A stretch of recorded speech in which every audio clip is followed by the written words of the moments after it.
গ্ৰন্থপাঠ গ্ৰন্থ সাৰথি লেখক সত্যনাথ বৰা দেশ ভ্ৰমণ দেশ ভ্ৰমণ বিশ্ব অধ্যয়নৰ এটা অংগ নানা দেশৰ নানা বস্তু আৰু নানা মানুহ নেদেখিলে বিশ্ব অধ্যয়ন সম্পূৰ্ণ নহয় পুথিত যিবিলাক বস্তুৰ কথা পঢ়া যায় দেশ ফুৰিলে সেইবিলাক বস্তু দেখা যায়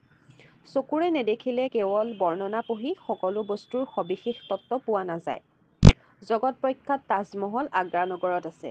ই মোগল খিতাপৰ যুগমীয়া চিন দাম্পত্যৰ স্নেহৰ বিতোপন পতন্তৰ আৰু মন্দিৰ গাঁথনিৰ অনুপম আৰ্হি বুৰঞ্জীত এই মন্দিৰৰ বৰ্ণনা পঢ়িবলৈ পোৱা যায় কিন্তু বৰ্ণনাৰ পৰা তাৰ আচল গ্ৰহবিধ মনত ধাৰণা কৰিব নোৱাৰি সেয়ে দেখি চকুৰে চাই তাৰ তত্ত্ব বুজিব লাগে পৃথিৱীৰ প্ৰধান প্ৰধান বস্তুবোৰ এইদৰে নিজে গৈ চাব পাৰিলে বহুত শিক্ষা পোৱা যায় উদ্গতিৰ আন নাম পৰিৱৰ্তন পুৰণি গুচাই নতুন কথা প্ৰৱৰ্তাব নোৱাৰিলে মানুহৰ বা দেশৰ উদ্গতি নহয় কিন্তু ভিন দেশ নেদেখা মানুহে পুৰণি একো কথাকে লৰচৰ কৰিব নিদিয়ে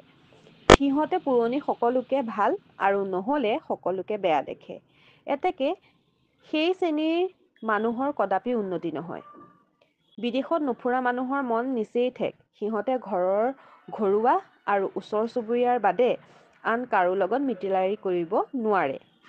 বিদেশী মানুহ সিহঁতৰ আশংকাৰ ঠাই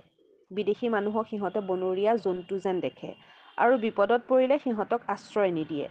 কিন্তু বিদেশত ফুৰা মানুহৰ স্বভাৱ তেনেকুৱা নহয় সিহঁতৰ মনত গোটেই জগত স্বদেশ আৰু সকলো মানুহ আপোন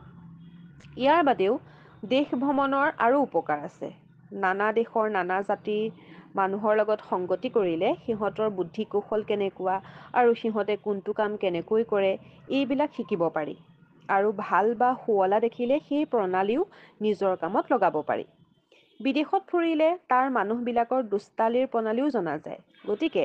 সিহঁতৰ হাতত ঠগ খাবৰ আশংকা নাথাকে বিপদত বিমূৰ হোৱাও ফুৰা মানুহৰ স্বভাৱ নহয় বিপদ হলে সিহঁতে এটা নহয় এটা বুদ্ধি উলিয়াব পাৰে প্ৰত্যুৎপন্নমতিত্বৰ বা কাললৈ বুদ্ধি দেশ ভ্ৰমণৰ এটা ঘাইফল আজিকালি অসমৰ ২-৪জনে দেশ ভ্ৰমণ কৰে কিন্তু তেওঁলোকৰ ভ্ৰমণৰ নিয়মলৈ চালে তাৰ পৰা যে কিবা ফলোদয় হয় এনে মনে নধৰে যাবৰ আগেয়ে চাবলৈ ওলোৱা ঠাইত খোৱা শোৱা থকা সকলো বিধৰ আয়োজন কৰাই লৈ যাত্ৰা কৰিলে দেশ ফুৰাৰ ফল পোৱা নাযায়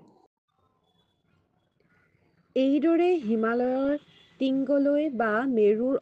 অন্তলৈ গলেও চকুৰ তৃপ্তিৰ বাদে একো শিক্ষা লাভ নহয় দেশ ফুৰি শিক্ষা লাভ কৰিব খুজিলে বিদেশৰ অসুবিধাবোৰেৰে সৈতে সমুখ সমৰ কৰিব লাগে ভিন দেশলৈ গলে তাৰ মানুহৰ লগত বা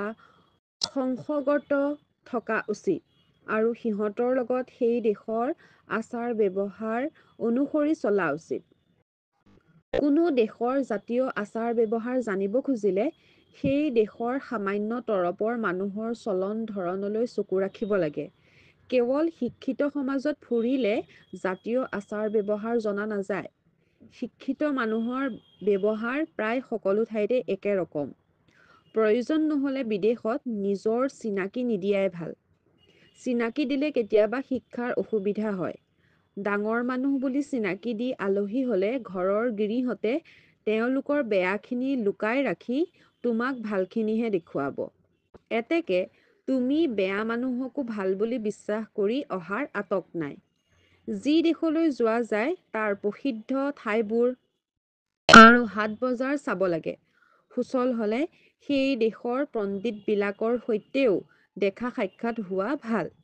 বাতৰি কাকত দেশৰ চলিত অৱস্থাৰ আৰ্চিৰ নিচিনা এতেকে তাকো পঢ়া উচিত আৰু সভা সমিতি হলে তাতো উপস্থিত থাকিব লাগে বিদেশত নানা ৰকম আলৈ আহুকালৰ আশংকা থাকে আৰু তাত দেখা নতুন বস্তুবিলাকৰ বিষয়ে আন এজনৰ লগত আলোচনা বা বাখ্যি নকৰিলে শিক্ষা পৰিণত নহয় এতেকে বিদেশলৈ অকলশৰে নগৈ ২-এজন লগৰীয়া লৈ যোৱা উচিত লগৰীয়া থাকিলে বিপদত সহায়ো পোৱা যায় আৰু আলোচনাৰো লগ হয় কিন্তু লগৰীয়াৰ সংখ্যা সৰহ হলে ফুৰাত বৰ জঞ্জাল হয়। সেই দেখি ৩জনতকৈ সৰহ লগৰীয়া নিয়া উচিত নহয়।